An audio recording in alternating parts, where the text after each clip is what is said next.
नमस्कार, मैं कुमार और आप देख रहे हैं स्टार मिथिला। दरभंगा सहरसा रेलखंड झंझारपुर से लेकर के निर्मली तक, इस रेलखंड पर तमुरिया तक लगभग 6 मार्च 2020 को सीआरएस के द्वारा इंस्पेक्शन हुआ है और अब ठीक 2 साल बाद यानी 6 मार्च 2022 को एक मिथिला के लोगों में काफ़ी बड़ी खुशी है, जो शायद इस तिथि को इस रेलखंड पर या इस तिथि के आगे पीछे कभी भी इस रेलखंड पर तमुरिया से आगे निर्मली तक यानी झंझारपुर से लेकर के निर्मली तक ट्रेनों की परिचालन हो जाएगी। क्योंकि 19 फरवरी को तमुरिया से लेकर के निर्मली तक सीसीआरएस के द्वारा इंस्पेक्शन भी कर लिया गया है और उनके द्वारा हरी झंडी भी दे दी गई।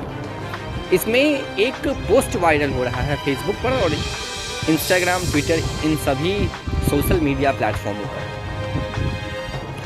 जिसमें 2 जोड़ी पैसेंजर ट्रेनों का परिचालन इस रेलखंड पर दिखाया जा रहा है, 2 दरभंगा की तरफ से और 2 निर्मली की तरफ से। सुबह के 7 बजे दरभंगा से और दिन के लगभग 1:30 बजे निर्मली से वही ट्रेन फिर रिटर्न दरभंगा को जाती है।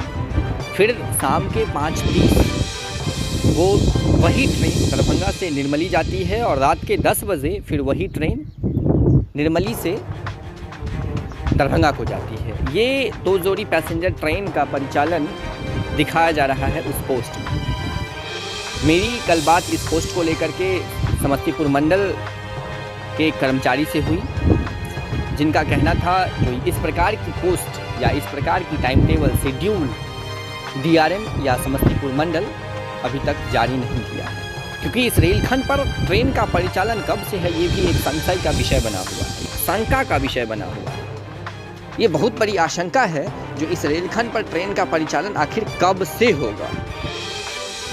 सीसीआरएस के द्वारा हरी झंडी मिलने के बाद भी डीआरएम इस रेलखंड पर ध्यान नहीं दे रहे हैं, क्योंकि उनका मनमाना चल रहा है। 2 साल पहले तमुरिया तक ट्रेन परिचालन को लेकर के सारी चीज़ें पूर्ण कर ली गई थी, परंतु तमुरिया तक ट्रेन का परिचालन नहीं हुआ। और आज फिर 2 साल के बाद 19 फरवरी को लगभग निर्मली तक सीसीआरएस का इंस्पेक्शन हो गया। इससे पहले आसनपुर कुपहा की तरफ से निर्मली तक भी सीसीआरएस का इंस्पेक्शन हो चुका है, लेकिन इस रेलखंड पर ट्रेन की परिचालन को लेकर के ना कोई तिथि दी गई है और ना ही कोई ऐसी निर्धारित तिथि बताई जा रही है जिससे मिथिलावासी को ऐसा लगे जो नहीं, अब पूर्ण रूप से इस रेलखंड पर ट्रेन चलेगी।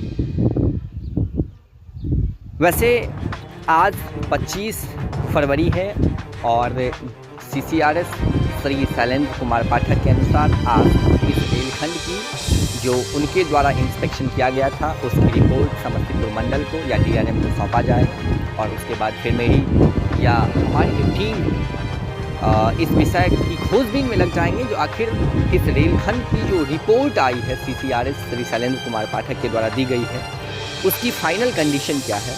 और विश्वास रखिए, जैसे हम आपको पहले बताएं, जो होली के आसपास में इस रेलखंड पर ट्रेनों का परिचालन होगा और उनकी स्टेटमेंट हम आपको सुनाएं, उसी प्रकार से हम आपको पहले बताने की कोशिश करेंगे जो इस रेलखंडों पर ट्रेन का परिचालन कब से हो। वैसे हम आपको बता रहे थे उस भ्रामक पोस्ट के बारे में, तो उस पोस्ट पर ध्यान न दें। अभी इस प्रकार का टाइम टेबल या शेड्यूल अभी समस्तीपुर मंडल के द्वारा जारी नहीं की गई है।